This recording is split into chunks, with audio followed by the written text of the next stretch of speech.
Let me see if I have one in my wallet. Or have I given it away? I may need to recharge my wallet. I think I do. I think I did give it away. All right. Anyone have their green card with them? Someone got a green card? Yeah, I see a few of them popping out of there. Very good. If you don't have the little green card, if you don't know what I'm talking about, then your memory may need to be recharged as well. And that is our green Marks of Discipleship card. Oh yeah, okay. And now, if you don't have one, you can pick one up in the office in a little basket on the desk just inside the door. You'll find one there. And the object is, of course, to give it away. I don't have mine. Ah, thank you. Thank you, kind sir. No one said, what kind of sir is he? There you go. My dad says, you have kind hair. And he taught me to say, what kind of hair do I have? The marks of discipleship are on one side.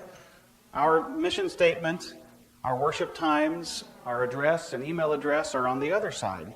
Terrific little card. If anybody asks you about our church, hand it to them and say, well, here's a little nutshell of what we're striving to do, of who we're trying to be as disciples. And on the other side, this is our mission statement, our worship times, our location, our website, our phone number. If you need to get in contact with us, it's a great little way of reminding folks. And as much emphasis as we put on being a disciple, today we're going to talk about being members.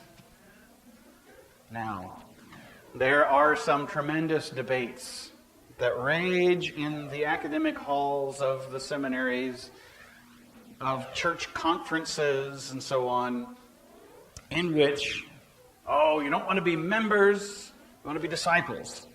And I tend to agree with that.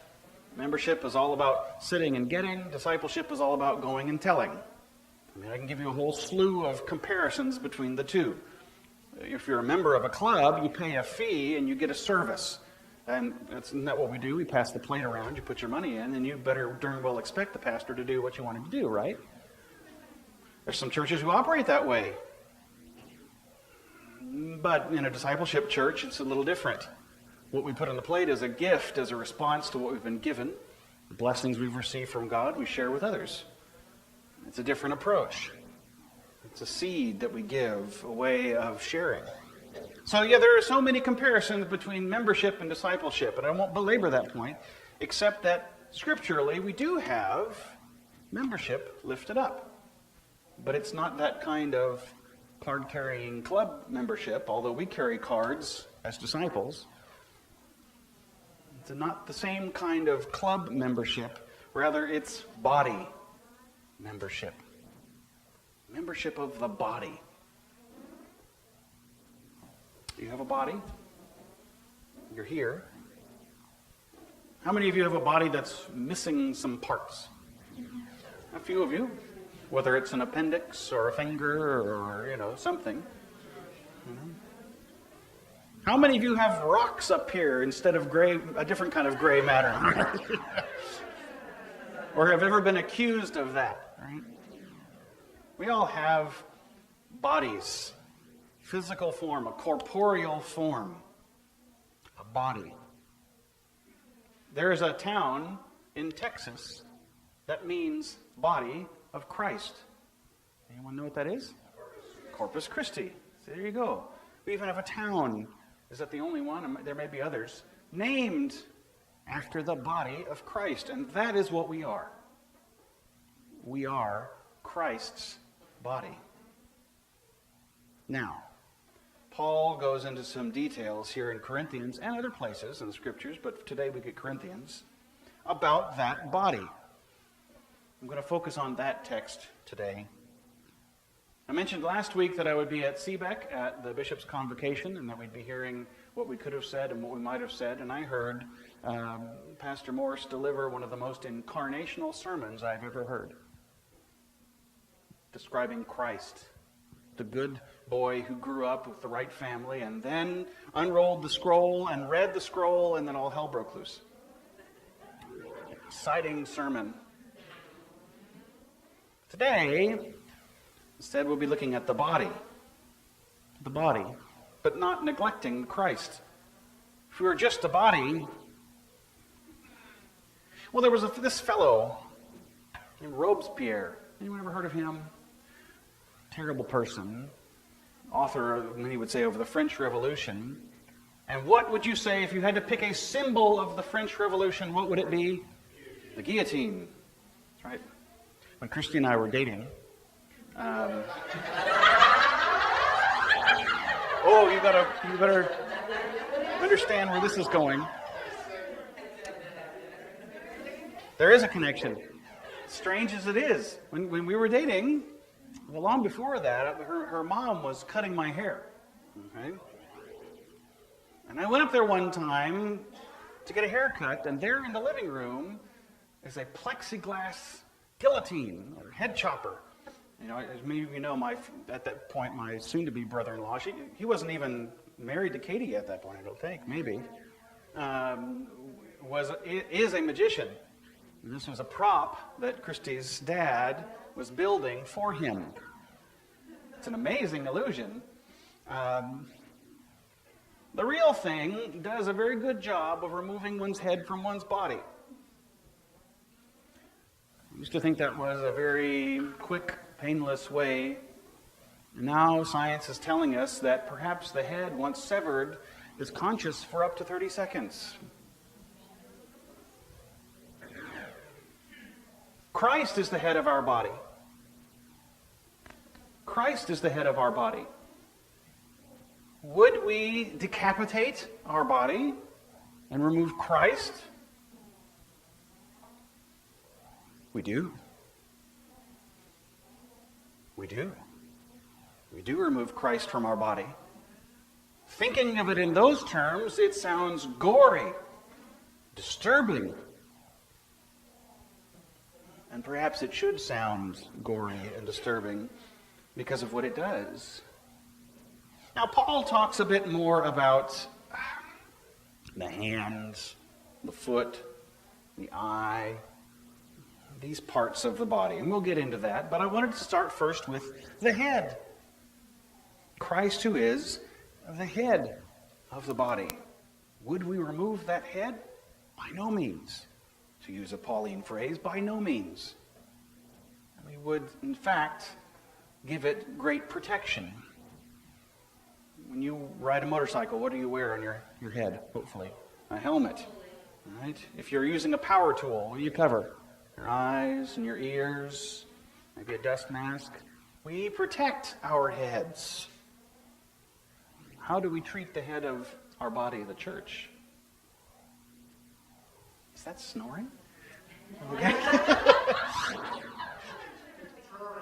And it's purring. Okay. It's purring. We'll call it purring. I just had to call it. It sounds so cute. I knew exactly what it was. I thought that's cute. So let's look at the other parts of the body. Indeed, the body does not consist of one member, but of many. Now, by member, there's that term again. It's talking hands, feet, fingers, parts of your body. You're members of the body. Paul says, if the foot would say, because I'm not a hand, I do not belong to the body, that would not make it any less a part of the body. And if the ear would say, because I'm not an eye, I do not belong to the body, that would not make it any less a part of the body. If the whole body, well, okay, before we get too much farther, let's deal with those two ideas. Would you say, I'm not part of this church because I'm not on council? Would you say, I'm not really part of this family because I don't sing in the choir? Would you say, I don't really feel like I'm part of this church because I don't ever read the lessons? I don't preach a sermon. No, it's sort of nonsensical to think that. And yet, I bet there might be some who do. Well, I don't do anything. They wouldn't miss me if I were gone. That's one of the saddest things for a minister to consider. And I've seen it happen, and it happens in every church. no less sad when it happens. There's a phrase you use when you're considering evangelism. No matter how wide your front door is, you've got to make sure your back door stays closed. Because if you're doing a tremendous job of bringing people in the front, offering them $5 Starbucks cards to come to your worship on Sunday, that kind of thing. Hey, you laugh, but there was a church that did that in Longview. There's a church up here in Seattle that did it on Easter. Got a great big front door, and you get people in it. And then they come right in, and they go right back out the back. Well, maybe they heard the gospel at least once. Well, okay, maybe they did. But how in any way does that build up the body? Are those folks part of the body? Well, that was a neat place, and gosh, that music was really great, but No, there are many churches for whom the back door is bigger than the front, and that means attrition. My dad had surgery to remove a bone spur in his spine. When he was 16, he fell off of a bridge.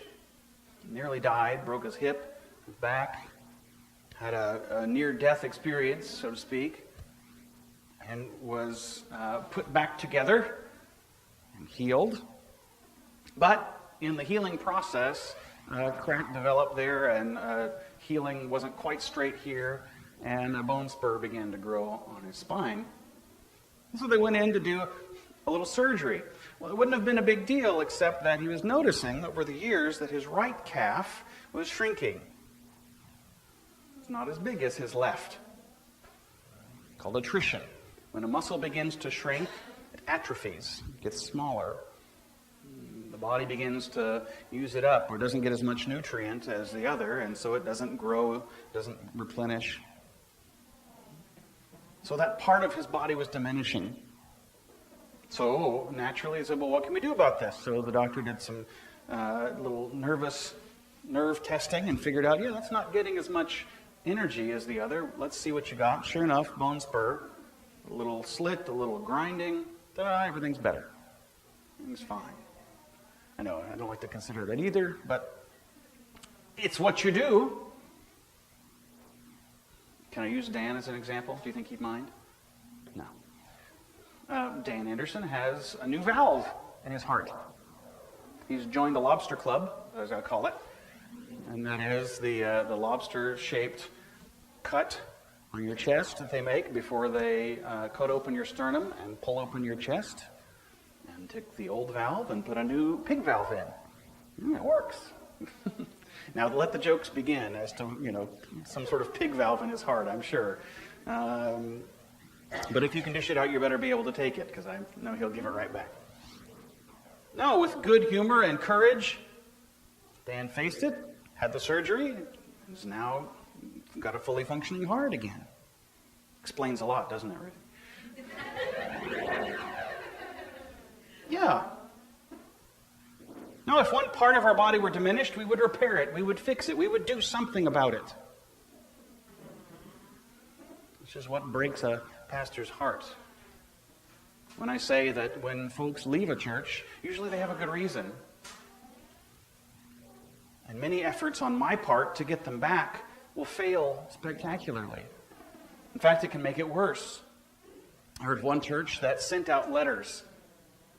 Oh, I got to read these letters.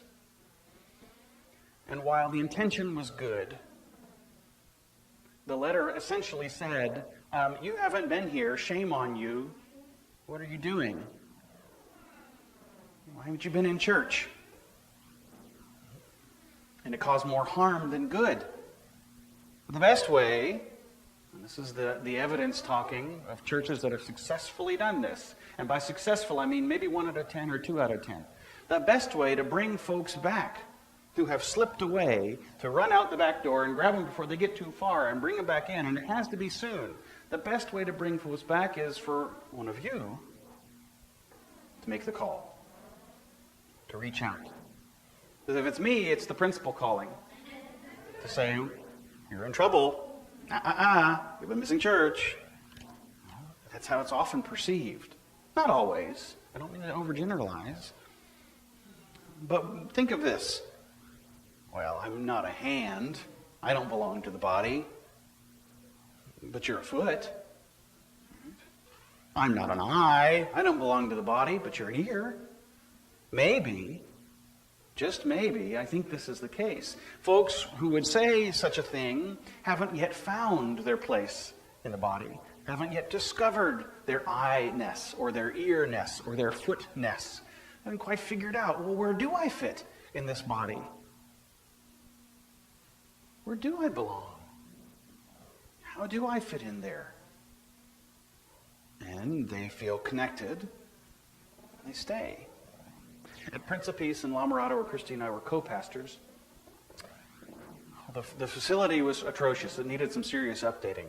But we were comforted by a statistic that if folks can stay consistently for 6 weeks, and within that time can make a significant number of friendships within the congregation, that will overcome any objections they may have to the physical plant of your campus.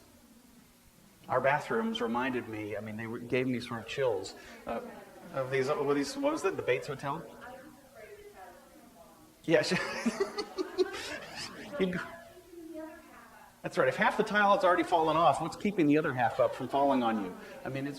They were quite scary. They were worse than some old, elementary school bathrooms. And they smelled just as bad as a junior high locker room. They were terrible. Terrible bathrooms. But if you can overcome that bad nature through the connections you make, then that can be overcome. That can be set aside. But you have to make those connections. We have to connect. We have to connect with folks. We have to, as our card says, encourage spiritual growth in others through relationships. Folks need to find a way to figure out, what part of the body am I? How do I fit into this body? Am I an eye? Am I an ear? Am I a foot? Am I a hand? What? Paul goes on to be even more encouraging. He says, if the whole body were an eye, where would the hearing be? If the whole body were hearing, where would the sense of smell be? And therein lies the diversity of the body. How many committees do we have? How many opportunities to serve? How many places within the body can a person be plugged in to fit? I don't mean to talk like a human resources person in the sense of there's a human, they've got a pulse, No. But how do you discover your giftedness and where you fit into the body? If all were a single member, where would the body be? Would it be a dismembered head floating? No. If Christ didn't have us as a body, Christ would find a different body. And yet, when we step out of our congregational terms and consider the whole church as the body of Christ, with Christ as its head, where would there be if there weren't a Bethany? The church would be diminished. This is painful then when we have congregations leaving the synod, leaving the ELCA. They're still part of the body, I suppose, a different part of the body. They've discerned themselves to be a different organization, and yet it feels like we've taken a pair of loppers to our fingers. Sound painful? It is. Anytime the body is diminished, it should hurt us, because we are diminished. And why should it hurt us? Because it hurts the head. Have you seen those experiments in which the pain receptors, those nerves, are cut from a frog or a laboratory animal? And then things that would cause it pain don't. We worried about Andrew when he was first born because he would cry, but we weren't sure he was feeling pain. They came in to give him one of his injections, didn't cry at all. The nurse says, this next one usually hurts nothing. She went out to get the doctor, and the doctor came back and said, now tell us, does he feel pain? Well, yeah, when we change his diaper, he cries, or when we got his hand caught in the door, he cried. Well, that doesn't necessarily mean it's pain. He could have been frustrated that he couldn't get his hand out of the door. Scared that it was stuck. Oh. But sure enough, yes, he does feel pain. Thank the Lord. because there are some who don't. Folks who grow up without that sensitivity. We should feel pain. Why? Because we like to flagellate ourselves and feel bad. Oh, we lost another 10 folks. No. Because Christ feels pain when the body is diminished. Christ has called us to this body to be a functioning part of it, to serve, to love, to care. As the song says, Christ has no body on earth but ours. Christ has no hands on earth but ours. Christ has no feet on earth but ours. Our feet and our hands carry the gospel. We put on those gospel-walking shoes and go out and do what God would have us do. We become a living body of Christ. On the contrary, it says, members of the body that seem to be weaker are indispensable. Don't think that you are a weak part of the body because you don't do X, Y, or Z. But instead wonder, okay, well then why am I here? What is my function in this body? What part am I? How can I serve? You might find God responding and saying, oh, I've been waiting for you to ask that question. Gee, I'm sure glad you did. Here's what you can do. Whereas we need more respectable members to do things and disrespectable members to do things, no. All are treated with equal honor. And some, less honorable, are treated with greater honor. God has arranged the body. God has arranged the body. The head has arranged the body. That there may be no dissension within the body. You've been sick? There are some ancient medical ideas that if you are sick, it's because your body's out of whack. Your stomach is to this, or your liver is to that. Like those were the early medical ideas of the Roman era.